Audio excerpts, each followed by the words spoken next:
Okay, it's my pleasure to welcome everyone to this special edition of French Presse, The Future of French History. And this, for those of you who know, this is the second panel that's been entitled The Future of French History, Lightning Presentations by Early Career Scholars.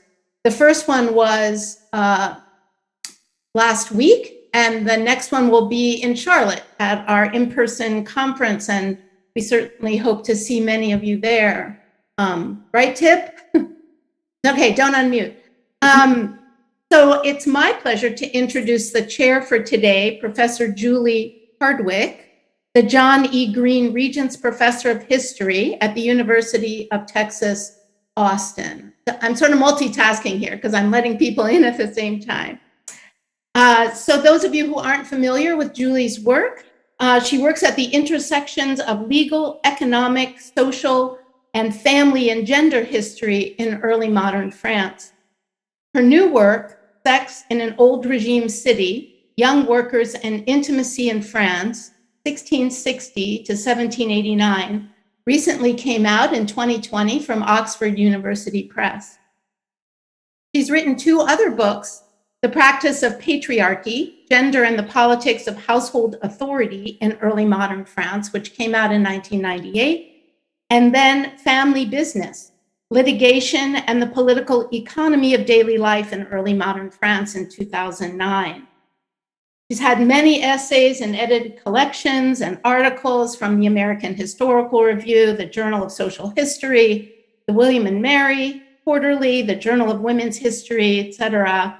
And she's held 2 NEH year-long research fellowships, and she was the Distinguished Invited Research Scholar at the Gender and Work Project at the University of Uppsala in 2014.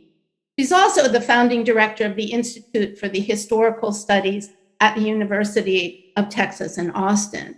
I want to say one of the things I was struck by in reading about you, Julie, was your mentoring of graduate students. And so we see that work right now. And so I'm going to turn it over to you. And here we go. Right. All right. Thank you so much for that nice introduction, Sally. Thanks to you and Judy and Patricia and Christine for letting us experiment with this format for our junior scholars as part of the SFHS meeting. And, with welcoming our junior scholars who are doing this amazing work to our community, in a variety of ways here today. So we have 3 really terrific projects that we're going to talk about today. For each one, the presenter is going to talk for 5 minutes, and then we'll have questions for 15 minutes, and then we'll move to the next person. I'd like to go around quickly first, though, and just ask everyone to describe in 1 sentence what their own work is about and where you're calling us, where you're joining us from today. I'm just going to go around on my screen, in the order on my screen. Ronan. I knew I'd be first. Hello, everyone. I'm Ronan Steinberg. I'm currently in East Lansing. I'm a professor at Michigan State University. I jet lagged because I just got back last night from Israel. And my work is on, the French Revolution, the terror, stuff like that. Thank you. Tip? I am from Colorado College. I work on gay history in 18th century Paris, and I'm executive director of the Society for French Historical Studies. Welcome, everybody. I'm delighted to be here with you guys. Jennifer? Me? There are often multiple Jennifers, so I always pause for a second. I'm Jennifer Hoyer. I'm at UMass Amherst. Work on gender and revolution in a variety of ways, and along with Christine Haynes, I'm going to be co-editing French Historical Studies fall. Great. Trish? Hi, everybody. I'm Trish Tilburg, and I'm at Davidson College in North Carolina, hoping to welcome a lot of you this week to our conference. Lee? Hi, everyone. My name is Lee Stevens. I'm a PhD candidate at Georgetown University, and I work on pillaging violence during the French Wars of Religion and how that was incorporated into political discourse. Christine?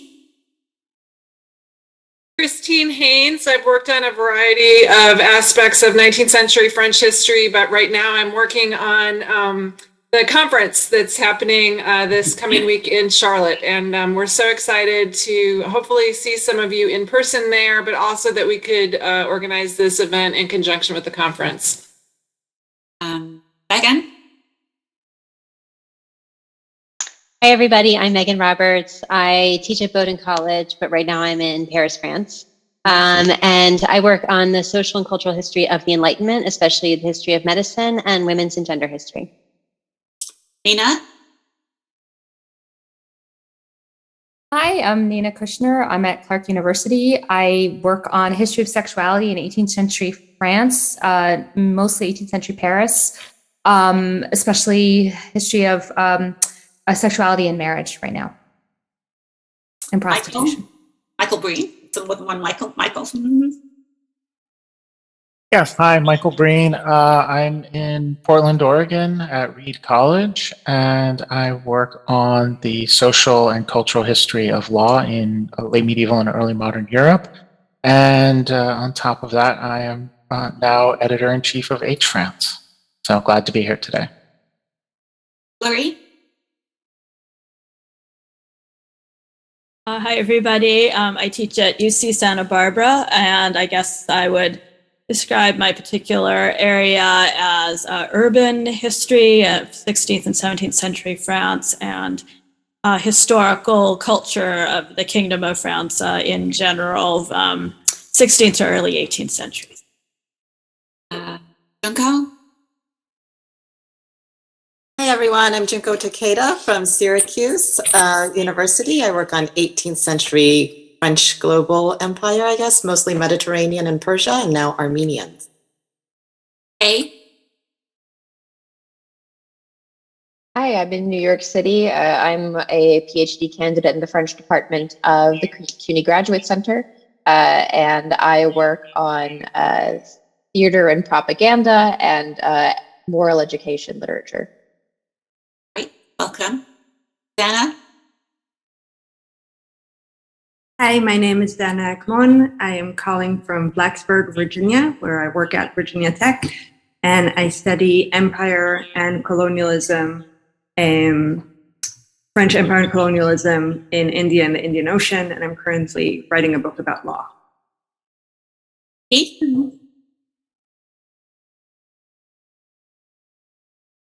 Hi, Julie, were you calling on me? I wasn't sure. I was calling on you, yes. Okay. I just one or two. Go ahead. Hi, all colleagues. I'm Keith Luria, and I teach early modern France and Europe and world history at North Carolina State University. All right, Alexia? I'm Alexia. I'm normally a senior lecturer in modern European history at the University of Manchester, currently located in Toronto, and I do 19th century urban history, history of finance, and economic life.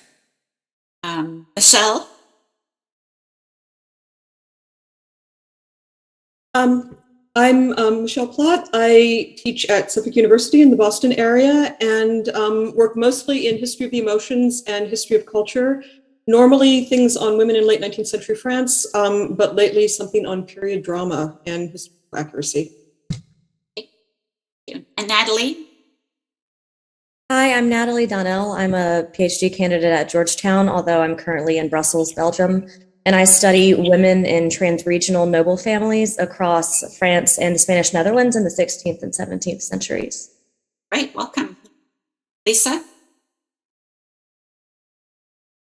Hi, I'm Lisa Leff. I'm in Washington, D.C. at American University, and I work on Jews in modern France. Erica? Hi, I'm Erica Vaz. I'm at St. John's University in Queens. I work on 19th century financial culture. Haley? Hi, I'm Haley Bowen. I'm at the University of Michigan, Ann Arbor. I'm a doctoral candidate in history, and I work on gender and sexuality and religion in 17th and 18th century France and its colonies. Great, welcome. Professor Chakravarti, so glad to see you here.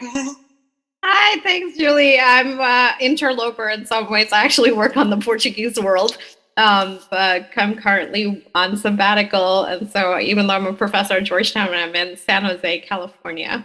And I'm currently working on a book, which is a long-jury history of the western coast of India. Nathan. I'm Nathan Michaelitz, and I teach at George Mason University, and I study French diplomacy with the Ottoman Empire during the 16th century.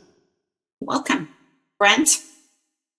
I'm Brent Rosenstein. I'm a doctoral candidate, usually at Buffalo, currently in Marseille, and I study 18th century drogmans in education. Welcome. Leslie?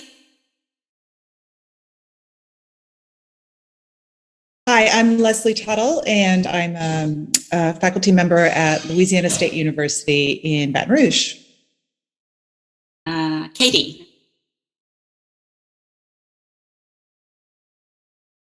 All right, there right now. Eddie? Hi, everyone. My name is Eddie Kola. I teach history at Georgetown University in Qatar. It's 10 p.m. here, and Sunday's a work day, so that's why I'm lounging on my couch. I'll have the video off. I work on, well, I wrote a book about the French Revolution, but right now I'm writing a book about the history of passports.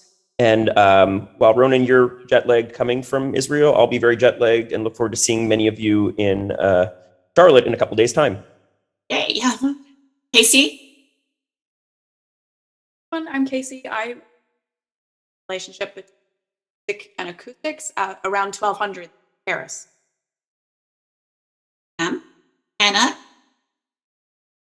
Hello, I'm a PhD candidate at Indiana University Bloomington, and I work on archives and archivists and labor during the French Revolution, and I'll be presenting at the in-person lightning round on Saturday. Great. We look forward to that too. Stephen? Yes, hi, my name is Stephen Shapiro. I'm a professor at Bennington College, and I'm currently working on the history of sexuality in 18th century France, with an interest on urban subculture, sexual practice, and sexual violence.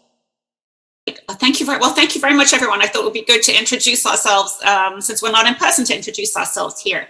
So we're going to go in the order, as I said, of your program. So we'll start with Nga Bellis, who's at Paris 2, working on this amazing project. As you'll see, really amazing research and analysis of it. And I'll let her introduce her project here. All right, when you're ready. Okay, maybe I'll start to share my screen with you directly. So, can you see it? So hi, I'm Nga Bellis-Phan from University Paris 2 in Paris, and I work on pawns and pawnbrokers in France from the 16th century to the French Civil Code, which is roughly at 1804. Thank you so much, Julie, and everyone for having me today. It was super interesting to listen to the 4 young scholars of last week, and I'm very excited to hear about the research of Jakob and Alex today too. So for my talk, let's go back to the 17th century France. In 1612, Martin Brigard, an unfortunate innkeeper in Paris, let's call him the creditor in this scheme, was convinced by 3 young clients who were unable to pay cash for their expenses, so let's call them the debtors, to accept as a pawn or security for debts a painting they supposedly won through a game of dice. So here you have a movable asset served as a tool for credit. The problem is the painting was actually stolen from 2 Dutch painters who would soon require its restitution. And it was impossible by this time to confront the 3 young men who instantly fled and escaped, and whose identities remain unknown to the innkeeper. So this manuscript is the notarial act of settlement between the creditor and the owners, by which the innkeeper accepted to return the painting to its owners. And according to the act, the events occurred on last Thursday, and the act was established on the next Monday, so just 4 days afterwards. So what motivated such a straightforward settlement between the parties? Well, I think that the parties seemed to know their rights, and they were aware that it was not in their financial interest to start a litigation for at least 3 reasons. The first one, on the civil aspect, is that the innkeeper knew he took a risk by accepting a untrustworthy pawn from unknown client. In fact, in early modern French law, it was extremely protective of the owner's property rights. And so if a pawn was illegally constituted in infringement of the owner's property rights, the creditor would A, lose his right to retain the pawn until full payment of his debts, and so suffer from an economic loss, and B, also be forced to return the pawn to its owner without receiving any reimbursement in exchange. And these principles were well recognized in juridical treaties and also applied by different royal courts in France. And this would happen even if the creditor was of good faith. So there would be no doubt that this would be applicable in our case, where the innkeeper did not even demonstrate any due diligence to verify the identity of his debt. And so the second reason is that for the creditor, his liability would be limited thanks to the settlement. The Notarial Act offers actually additional legal security to prevent situations where he would be confronted to other third parties to the settlement, either the 3 young men from the beginning or any other person who would claim once again to be the owner of the painting. Here, the 2 Dutch painters in this case had to swear with the presence of a witness that they have the full property rights on this painting and promise in a contractual clause to be fully liable for any claims in the future of damages and interest against the innkeeper by anyone. So comparing to a completely private settlement, this Notarial Act is reinforced by the signature of 2 royal notaries and a witness. One of the notaries will keep a public record of this act, which ensures that both parties' rights would be respected and their liability safely limited towards other eventual third parties to be accepted. And so finally, the third reason here on the criminal aspect now is that the innkeeper promised to inform the owners of the situation where the 3 young men would return to his place, so they could all 3 of them file a complaint to the police. And in this situation, both the innkeeper as a victim of fraud and the owners as a victim of theft, could request judicial officers from the Châtelet de Paris to arrest the 3 young men. So these 3 reasons explain why we would find occasionally among notarial archives this type of settlement between creditor and the actual owner of a pawn fraudulently got. Thank you. Oh, you ended right on time there too. Thank you. Do you want to end sharing that? So if you have a question, you can either put your hand up and I'll watch out for your hand, or you can just write in the chat. And I'm also just putting a link here to a couple of wonderful published articles that are out already associated with this project for your interest. All right. Who would like to start? I could better. Alexia, thank you. Hi, just a really quick question about just some of the details, and perhaps you could speak to this in comparing it with other research that you've done. Why assume that the innkeeper is operating in good faith? It would, and no doubt you encounter several instances in which the creditor could be seen as a kind of collaborator or complicit in these acts in some way. It would seem to me that not investigating the sort of the status of the people you're dealing with might indicate, in fact, that he was not acting in good faith, that he was going along with them. So maybe just speak a little bit about the status of this person and their kind of good faith status. Thank you very much. Thank you so much, Alexa, for your question. Well, the difference between good faith and bad faith in this case would simply be important in criminal litigation, actually, because in a civil case, French law was so protective of the owner's property rights that they would not differentiate between the good faith creditor and the bad faith creditor. In both cases, you have to return the pawn actually, to the owner of this good, but you cannot request any reimbursement from the owner. In the case of someone with really bad faith, you can probably claim to start a criminal offense, a criminal claim against this person. Yeah, that would be the only.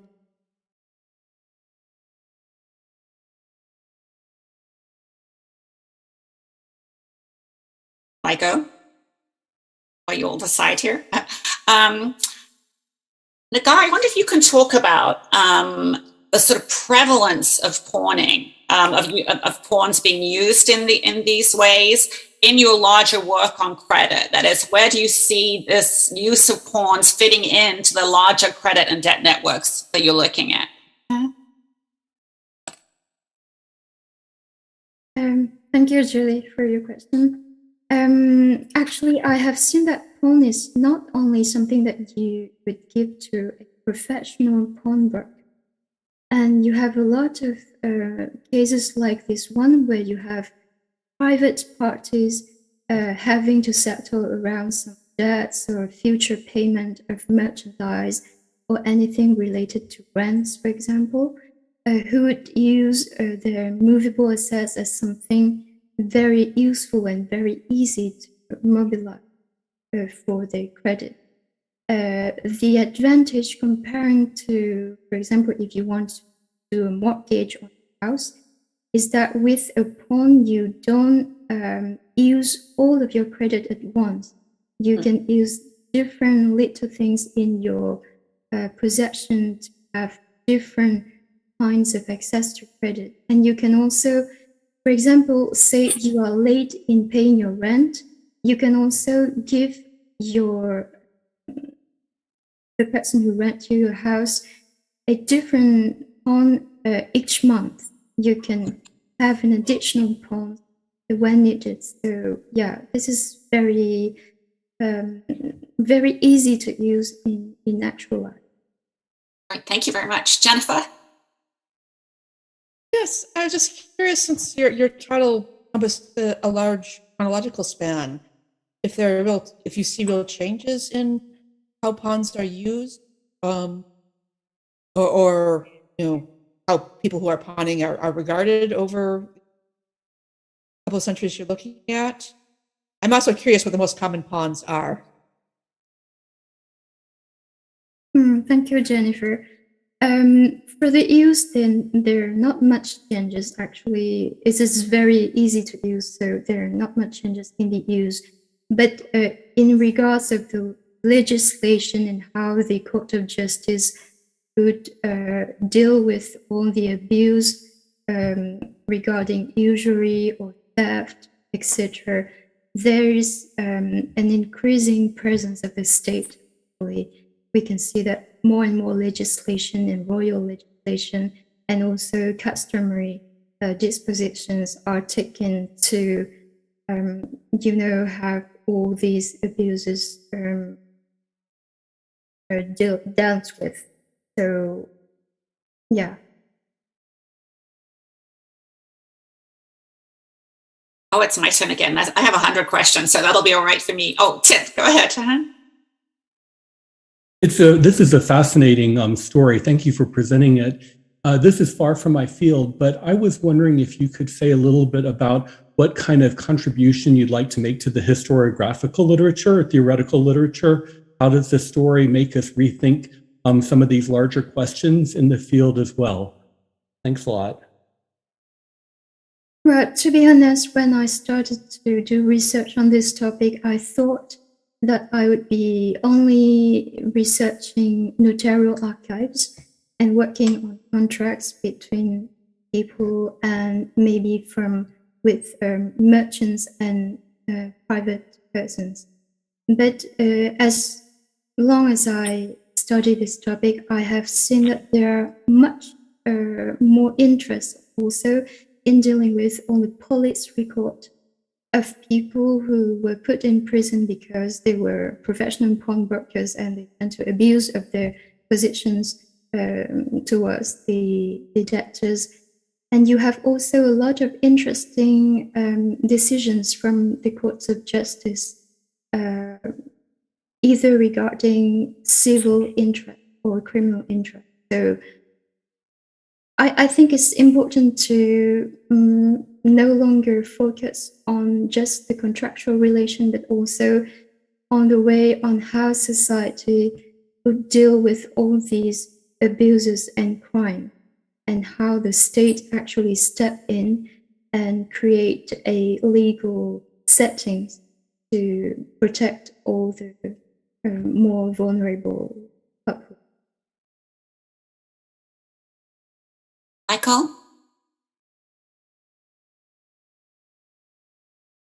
I think Junko is ahead of me. Oh, okay. I'm sorry. It's so hard for me to keep track. Okay, Yeah. Junko and then Michael.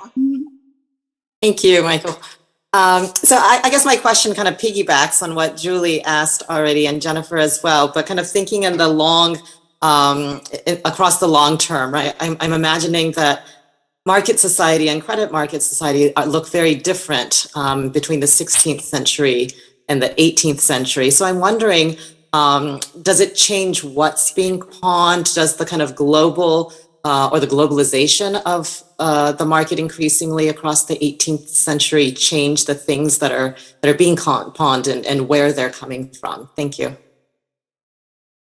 Well, what actually is very interesting is that the contractual clause are probably the same from one contract to another. The only thing that would differ would be the scale of the contract. So the sum of money you would put into using your movable assets to access to credit. So it could be something very small, and it could be a huge commercial contract. Or, for example, I have seen some cases where the King of France would pawn all the royal jewelry to have the money to pay the mercenaries for wars, for example. But it's exactly the same contractual clause. So that is something very consistent through all these centuries. Thank you. All right, and Michael. Yeah, so I guess my question is maybe a sort of pretty basic one, and maybe I'm asking you to speculate or conjecture a little bit. But I'm interested in the fact that these parties decided to use a notary in the first place and to create a notarial record of this agreement, since, as you say, it was pretty clear cut, the legal outcome. Conceivably, the innkeeper could have just handed over the painting and just taken the loss. So why do you think they turned to making this notarial agreement, taking the time, spending the money to memorialize this agreement? Yeah, thank you. Well, first, I think we have to be maybe a bit careful about our speculations here, because we only have access to the written proof, since it was what is left in the archives. We don't have access to all the oral agreement between the parties from these days, and we know from certain testimonial sources that the oral agreements were very numerous at this time. But I think that the notaries at this time in Paris specifically were viewed as professionals who were very, how to say it, who were very much implicated in the ordinary lives of citizens. And they tend to go to the police also a lot. So the police and notaries are considered as royal officers who really work for the interests of the public. And I think that here it is a case where you have the private parties who have to trust someone in order to get a paper that they could use in a future litigation if something happens to them next. So, yeah, I hope this answers your question. Thank you for all those great questions. And Jacob's going to be up next. I will say, I sent Nagar a thing where a woman in the 1690s in Nantes tried to pay her landlord with 12 of her husband's shirts. He'd like gone and left her with the baby, and landlord wouldn't take them. And it never occurred to me, all the times I've taught this, that she might have given him something different the previous month, that it wasn't that he didn't want to take that, it was that he was sick of constantly being offered these different items instead of being paid. Very interesting. Thank you so much.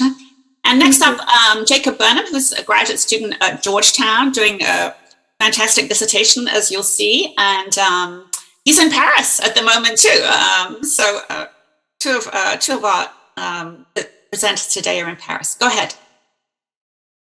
Hi, everyone. Thank you so much for coming. And I'll just jump right in. My project is producing Pondichéry towards a socio-urban history of early French India. Marie Caron appeared before the Superior Council of Pondichéry in 1712 to sue over the death of her slave. Francesc, a 22-year-old South Asian man, had been working as a cook on a ship traveling to Bengal from Pondichéry. During the voyage, fellow shipmates accused him of theft, tortured him, and left him for dead beneath a tree by a church. The loss of Francesc was a major financial blow to Marie. In the previous year, she had separated from her second husband, becoming the head of a household, which included herself and 3 minor children. Yet, as a woman in Pondichéry, few jobs or sources of revenue were available to her. So, like others, the 28-year-old Marie capitalized on the labor of the people who she enslaved. Thus, the murder of Francesc meant the loss of a stable revenue stream. And although the Superior Council ultimately did rule in Marie's favor and order a full payment of the back pay, one could hardly call it a win. The loss of Francesc had lasting effects, and over the next 40 years, Marie weaves in and out of the archives of French India, eking out a living for her family by navigating life in a burgeoning city. A few years after the court case, she fell on hard times and faced near destitution. Her house and many of her goods were seized and sold at public auction to repay old debts. She received social welfare from the council due to her exceeding poverty, but she lost the legal right to control the finances of her children. She sold another slave, Marie, to a Masserine plantation, likely to make ends meet. And in the mid-1720s, various community members even had to donate money and a house so that her daughter could be married. However, family ties across the French India Ocean world helped to improve her status. Marie's inheritance from her mother on the Ile de Bourbon brought capital back to the household. By the 1730s, she had become the proprietor for several rental properties in the city, and in the 1740s, she was even stable enough to once again serve as a guardian for her orphaned grandchildren. When she died in 1756 at the age of 72, Marie had participated in nearly every aspect of the city life, helping to build Pondichéry into a global trading center. I came to my dissertation project with a less than eloquent question. If the French East India Company was so poor, how did Pondichéry get by for 200 years? The French inhabited Pondichéry for so long, and while we know lots about its economic and political links, trade, and the empire, we know a lot less about the structures that dictated urban and social development. This briefly offered glimpse into Marie's life reveals much about that question. We see a woman going to court and engaging in legal culture, a domestic executive participating in the economy, whether it's as an enslaver or a property manager, and a matriarch providing for her children, her grandchildren. Some of that resonates with other places in the French Empire, and some of it does not. The lives of Marie, her family, and the enslaved in her household reflect but a small cross-section of Pondichéry's population, yet they open us up to a new vantage point of colonialism in French India. My dissertation embraces a shift in the analytical lens from the French East India Company and its ancient colonizers towards a consideration of the city's residents and the social processes that blossom to support their lives. Using the extant notarial records and other archives, my research attempts to reconstruct some of the social realities and experiences of these women, enslaved people, and their residents who didn't directly participate in either the management of the French East India Company or its global trade. The life of Marie Caron, a woman of French and Luso South Asian descent, serves as a narrative thread to a thematically structured project, but the work itself speaks to a wider social landscape in the city. Even if 18th century Pondichéry was never what we might now call a settler colony, many families who moved there in the early years of the establishment remained for generations. Giving fuller attention to various institutions in the city, I argue that the socio-urban development, especially the establishment of these kinds of domestic units, was an essential site of the French colonization process in India. Supporting the domestic and local economies meant supporting the city. My research adds to the present histories of the First French Empire that explore emergences of similar processes elsewhere. Each chapter examines an institution or practice embedded in the social fabric of the city. Some of them include the politics and practicalities of marriage, the management of orphan youths and their inheritance, the development of the city's real estate market and the color line, and of course the centrality of slavery to the urban and domestic. Certainly, none of these topics are French India specific. They can and have been studied quite well across the French Empire. And as elsewhere in the empire, it was at these urban and these socio-urban sites where the French found colonial purchase. In India, they contributed to and enabled French persistence on the subcontinent. I attempt to emphasize how, in the contextually distinct practices of Pondichéry, they matured to support French global aims, even in the face of the empire and the French East India Company's near constant political and economic precarity. Thank you. Thank you, Jacob. All right, who would like to start with the questions?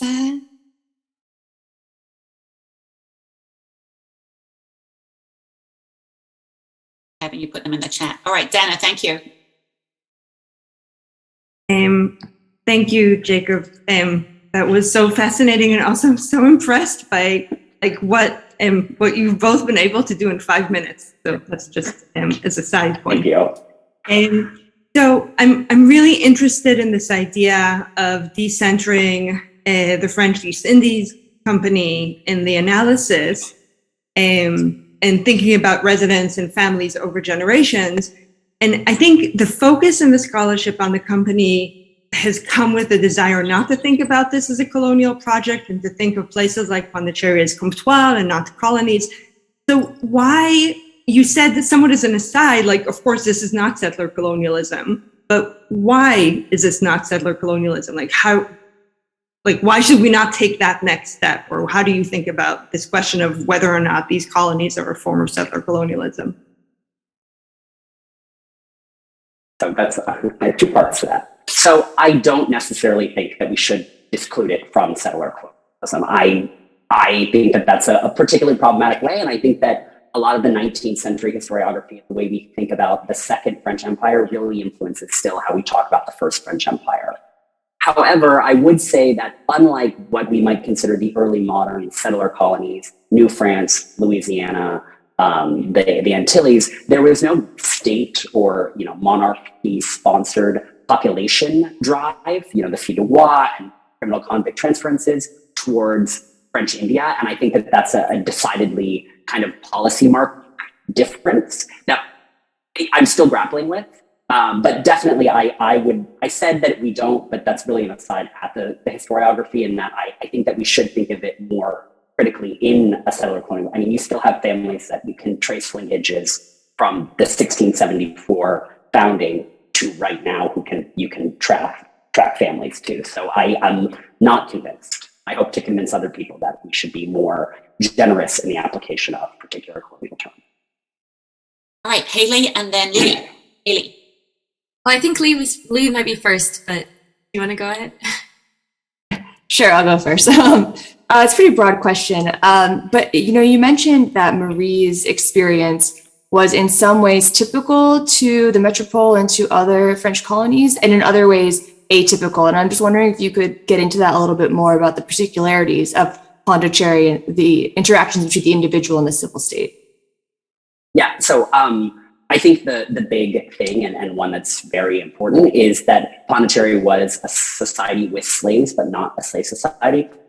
Never took off in the early modern period. They theoretical attempts, and it's a very complicated thing. But a big portion was there was not an influx of African bonded forced labor.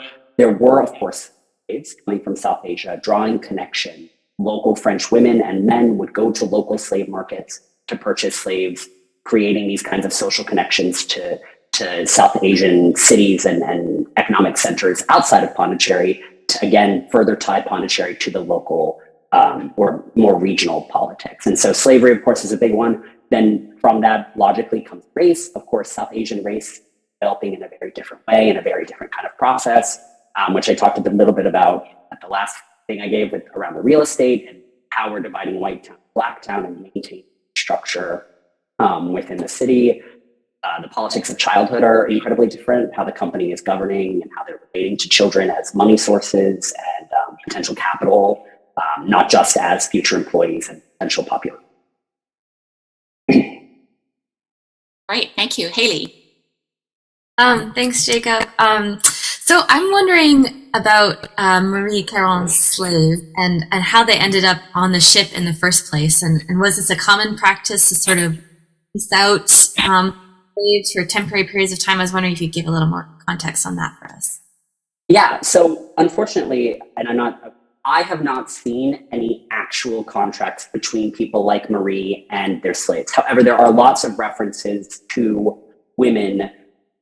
Either their husband has died, and so you have the probate inventories where they're like, oh, well, my slave is actually in Bengal currently, and so we need to count him, but he's working. So you have lots of, kind of oblique references to it, but it is how women created money. They loaned out the slaves to kind of go work in various warehouses around the city, or, as gardeners, or really any kind of job for these lower wages. Marie's and Francesc, he was getting 1.5 pagods a month, which is, I think, the way the math works out, it's about 5 livres tournois in a month. So it's a fairly solid income for Marie, which is why she wanted it. Total, she was owed like 36 pagodas, so it was like close to 100 or so. Again, I can't do the math right off the top of my head, but it was a substantial amount of money for her that really would make a difference for a while until it. Thank you. And then Keith, this will be the last question in this round. Go ahead, Keith. Hi, Jacob. Thank you very much. It was a really fascinating paper and fascinating project. My question is one of terminology. It follows somewhat on what Ben Ackman asked previously, and that's, you used during your presentation numerous times the term, First French Empire, which, personally, I think is entirely appropriate, but there are any number of historians these days who object to its use at the time we're talking about, in part because the word wasn't used at the time, in part, I suspect, because of a certain sense that empire involves a particular relationship with the state, the metropolitan state to the colony. I don't know, I'm guessing on that point. But I'm just wondering what you would say to them in response to an objection to using the word empire in what you're talking about. Thank you. A great question. I actually don't know what I would say. I was totally ready for the colony question. Is it a colony? Is it a comptoir? Which is just still constantly a fight, especially because if you read some things, they do call it a comptoir, and other people call it a colony. And so it's very much a colony in the colonne, a group of a social unit as a colony, and that is, I think, what works well for me, calling it a colony rather than a political entity. However, the state does produce records where they call it a colony. And again, I would push back, and I would say that we can't call it, because again, if we're not going to call it a settler colony because we're listening to the 19th century, then if the 19th century people are calling it a colony, like, you can't have it both ways. It can't be both not 19th century, but also. So it's messy, but we're working on it. Okay, thank you. All right, great. And our last person today is Alex Taft, who's doing his dissertation here with me, actually, and he's also working on a really terrific project here, and I'll let him tell you about it. All right, Alex. Here, which I should warn you is mostly decorative, so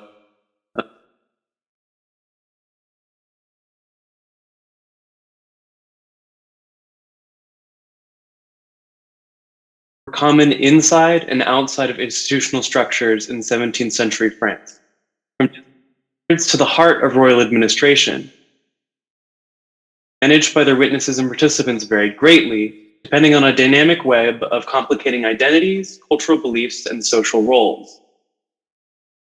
is invested in exploring these dynamics in the provincial and largely rural context of northern and central France. What I have here today is a particular case touching a central piece of the royal social administration of the late 17th century.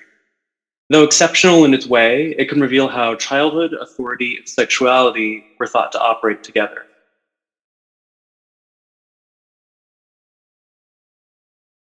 The Royal Hospital of Bicêtre were conducted directly to the jails of the Parlement of Paris, while the royal prosecutor interviewed 16 boys between the ages of 9 and 17 who resided in 2 of the resident dormitories at Bicêtre. The testimony claims that the 2 schoolmasters, Urbain de Rodet and Pierre Adveny, had frequently slept in their beds, took their, quote, shameful parts in hand, and otherwise molested them. More protest was met with harsh retribution or threats of lashing.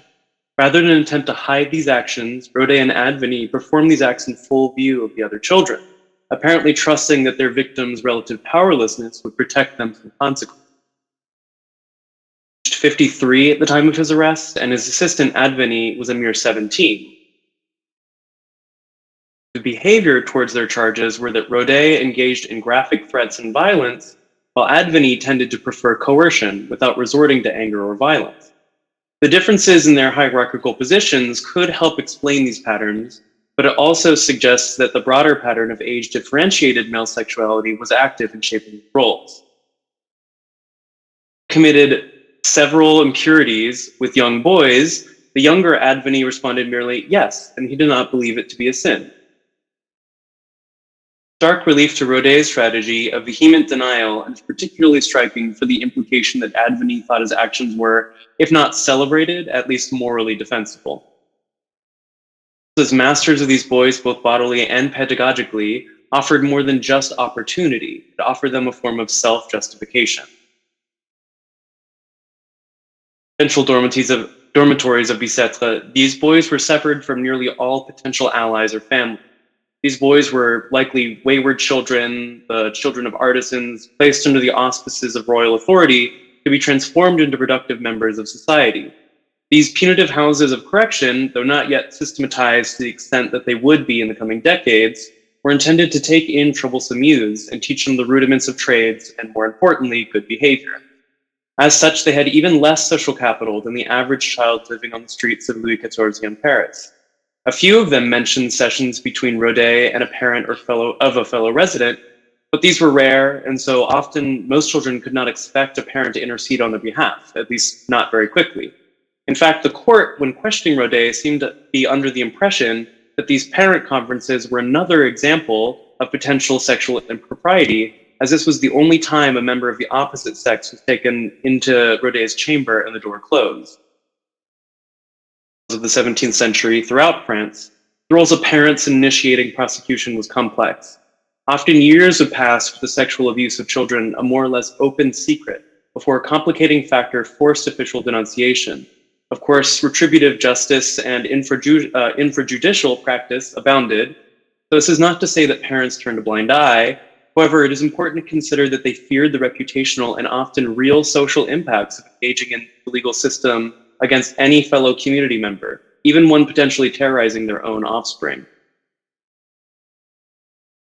Rodet and Adveny were referred to prosecution directly in the Parlement of Paris by the directors of the Hôpital Général after nearly 2 years of their impropriety. It is not clear what finally forced their hands, but the difference between a community where members traditionally practiced interpersonal conflict resolution and a royal institution in the midst of reformation and expansion could suggest an answer. Rodet and Adveny may not have believed their behavior to be out of step with their position. Judges of the Parlement disagreed. Rodet and Adveny were sentenced to ritual penance in the main court of Bicêtre, from which Rodet was to be forced into service on royal galleys in the Mediterranean for at least 9 years, and Adveny was to be publicly whipped, branded on his shoulder with a fleur-de-lis, branded on his shoulder and banished from the kingdom forever. All right, thank you. All right, we'll do the same thing here. You can put your hand up or write in the chat if you have a question there. Ronan? Yeah, my sound breaking up. I hope it wasn't too bad. Thank you. No. Well, I mean, I think I got most of it. Thank you, Alex. My question is actually following Alex's presentation, but Julie, if I'm not allowed to do that, you'll tell me. But my question is kind of to all three presenters. You don't all have to answer, but it's just something that I was struck by as I listened to all of you, since part of the subject of this panel is the future of French history or something like that. And I don't know if this reflects a bias of the curator, whoever gathered the papers together, or is this simply the direction? But I was struck by a few commonalities. First of all of you dealt with legal cases, legal materials that come to the court system. Now, it might be that simply, court system produce a lot of material, but certainly they're not the only ones. And so I'm wondering about that interest in law and kind of litigious confrontations and stuff like that. That's one thing. Second, I'm struck by the fact that it was not that long ago that historians, certainly in my field, and I think in many fields of French history, were really busy with discourse and printed records. Kind of didn't see the archives. And you guys are in the weeds all of a sudden, back in the archives, deep in the archives in lived experience. So I'm wondering what's going on there, if it's just a reaction against, the focus on the focus on discourse had the real theoretical reason. We haven't really argued against them. We just kind of seem to have switched back to archives. So I'm wondering kind of reflection on the kind of practice, the focus on law and the real lived experience that all these papers, daily lived experience, do so well. I don't know if you want to take it up. Well, that's a great question, and I'm going to come around to that for the three of you as the last question. So let's have some questions for Alex, and then the three of you we can come around to that. I think that's really interesting contemplation about what our future might look like there. Thank you for that. All right.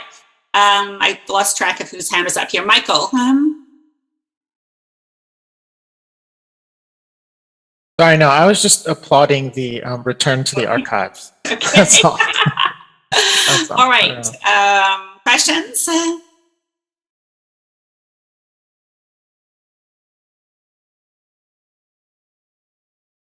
have my hand up. Okay, sorry, Chip. Go ahead.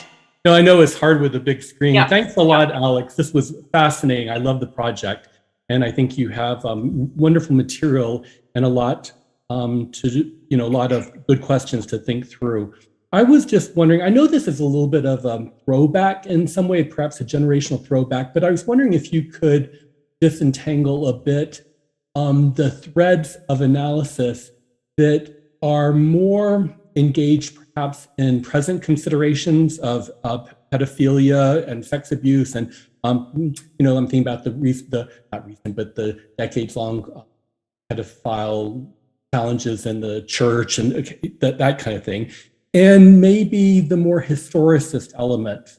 There's that, for example, even though it's so old and it was so wrong in so many ways, but I'm not sure if Philippe Barriès, for example, would have been that surprised in the 17th century about playing sexually with children. He might have overstated his case and all that, but I think that you get what I'm saying. I guess I'd kind of like for you to tease out a little bit more why this project speaks to us today, but also how it reflects something that perhaps is not that much about us today or only tangentially related.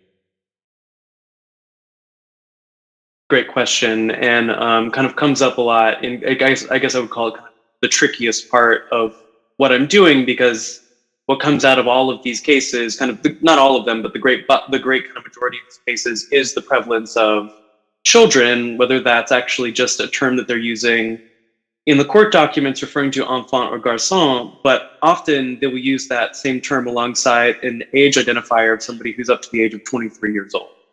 So, terminology that makes it complex, as well as the fact that the actual kind of category of child is quite fluid and complex at the time.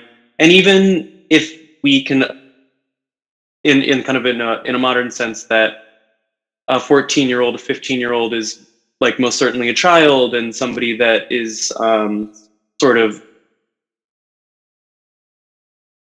in that same description that you might give for a 25-year-old, the relationship that society had to those children is a little bit less willing to put them who's kind of the utmost extent of the law and their own practices to behavior, especially when you're inside of institutions like the royal administration or very much the clergy. There are a lot of cases of clergy existing here. But so I'm reticent to use any modern terminology like pedophilia or child sex abuse. I think that a kind of strong relationship to the way we talk about cases now, that I don't want a reader to necessarily assume that like sex crimes were kind of just sex crimes at the time, that I don't necessarily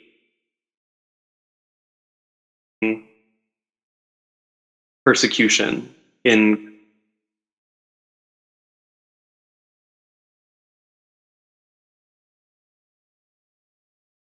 Alex, we can't hear you. Huh?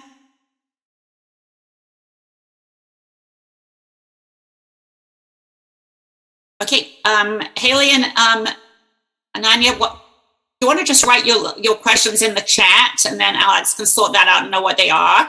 And while he's doing that, let's come around to Ronan's question to wrap up here. This is a great question. I don't think it had anything to do with me curating it, Ronan, but it wasn't this way last week. That is, last week I think people were using a much different, much wider range of source material, and they were mostly working later too. And so this might be tied to early modern projects, I wonder. But Nga, what do you think about that? About the future of history and this re-immersion in the archives, which I think is wonderful, but the use of legal records, and then this sort of movement away from thinking about print and discourse as being part of our research.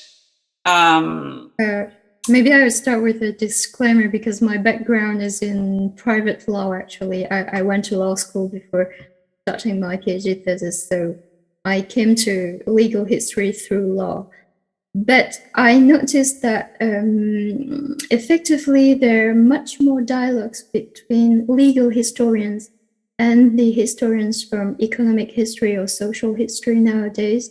Like, they invite me a lot to their events and talks, so we could have maybe an exchange of ideas around the way we see the same legal system. And I must insist also on the fact that my PhD thesis started at a time around 2015, 2016, where the National Archives in France started to digitalize a lot of inventories of sorts. So it became more and more easy to browse manuscripts through the same database of search.